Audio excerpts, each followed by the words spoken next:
Vamos falar então da primeira janela, primeirinha, que nós vamos ver amanhã juntos a partir do pré-market, tá? Então aqui, ó, antes do mercado abrir, né? Aqui é antes do mercado abrir.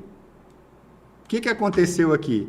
Nós tivemos aqui sessão asiática, e lá na sessão asiática a gente teve aí China se movimentando, Japão se movimentando, né? Ah, mas o que tem a ver? Pô, a moeda chinesa é benchmark para a gente. É marca d'água para a gente trabalhar. A moeda japonesa é que regula o carry trade no mundo inteiro. Se você tem um movimento forte na moeda chinesa ou um movimento forte na moeda japonesa, você vai ter uma abertura forte no Brasil. Afinal de contas, o outro lado de todas essas moedas, aqui está o real, né? BRL. O BRL. O outro lado de todas essas moedas aqui, o que é? O dólar, né? O dólar.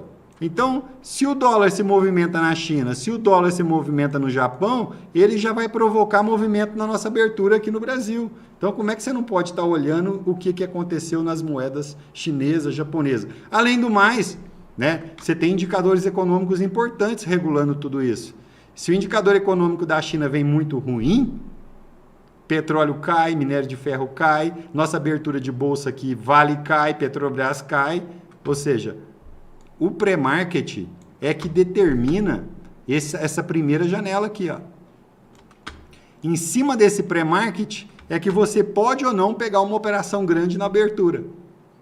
E é isso que nós vamos ver amanhã juntos, certo? Então, primeira janela, das 9 às 9h30. Pré-abertura. Então, vamos falar de pré-abertura. Primeiro, tá? O que a gente precisa entender? Quais são os drivers motivadores que vão aparecer durante a noite, porque o nosso mercado futuro fecha às 18h25 e reabre às 9 horas da manhã. Nesse intervalo, nesse período, né, entre o fechamento e a abertura, ó, aconteceu um punhado de coisa lá fora. Isso tudo aqui vai ser transferido para a abertura. E aí você já sabe se o mercado vai abrir em gap ou não. Como que isso vai funcionar, tá? Deixa eu apagar aqui. Então, vamos lá.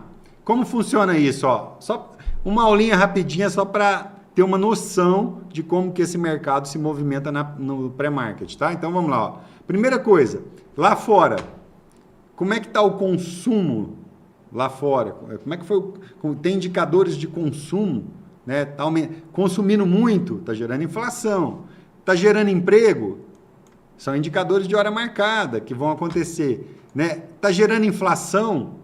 Então, vários drivers, além de outros drivers, vários drivers que estão acontecendo lá fora, vão gerar movimento na taxa de juros. Esse é o principal mercado, é o maior mercado do mundo. Tudo começa aí. O movimento não começa no câmbio, o movimento começa na taxa de juros. A taxa de juros transfere esse movimento para os commodities. E aí afeta petróleo, afeta minério, afeta agrícola, afeta metais, né? E que mais que a taxa de juros provoca? Movimento nas bolsas. Por quê? Juro subindo forte num país faz bolsa cair forte naquele país. E se for os Estados Unidos, né? A gente tem taxa de juros americana nesse momento. Estados Unidos tentando derrubar a taxa de juros deles. Enquanto nós estamos aumentando a nossa taxa de juros. Está abrindo uma distância maior entre as duas taxas. O que é essa distância aí? É um atrativo, né? Se tem um atrativo, vai vir câmbio para o Brasil ou não? Só que tem um detalhe, não é só a taxa de juros que traz câmbio para o Brasil. Nós temos o nosso risco país. Então, mesmo que a nossa taxa de juros esteja atrativa, e agora está atrativa até demais, a gente está com um spread bem aberto aí, um cupom aberto, né? Mas a gente está com muito risco, a gente tem risco jurídico, risco de regulação, uma empresa vem para o Brasil, não entende nada como é que funciona, né? Tem empresas aqui que o maior departamento dela é o contábil, jurídico, né? Então a gente tem muito risco. Além do mais, nesse momento a gente tem um governo que gasta muito. Então nós temos risco fiscal.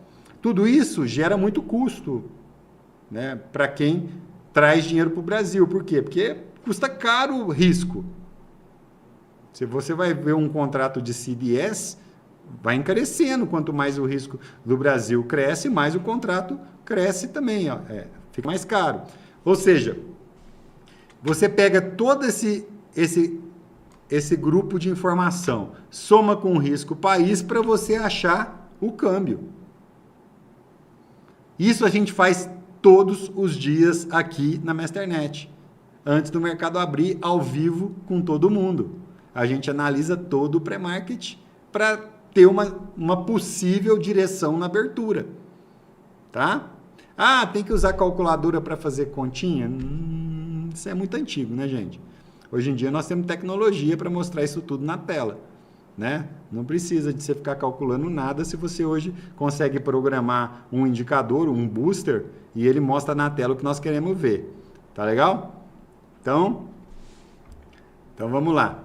Deixa eu continuar. Então, entenderam como a gente tem que analisar um tanto de coisas que está acontecendo na China, no Japão, na União Europeia, né? Nos Estados Unidos? Como é que está o mercado americano? Como é que está o mercado asiático? Como é que está o mercado europeu? Como é que está o índice VIX?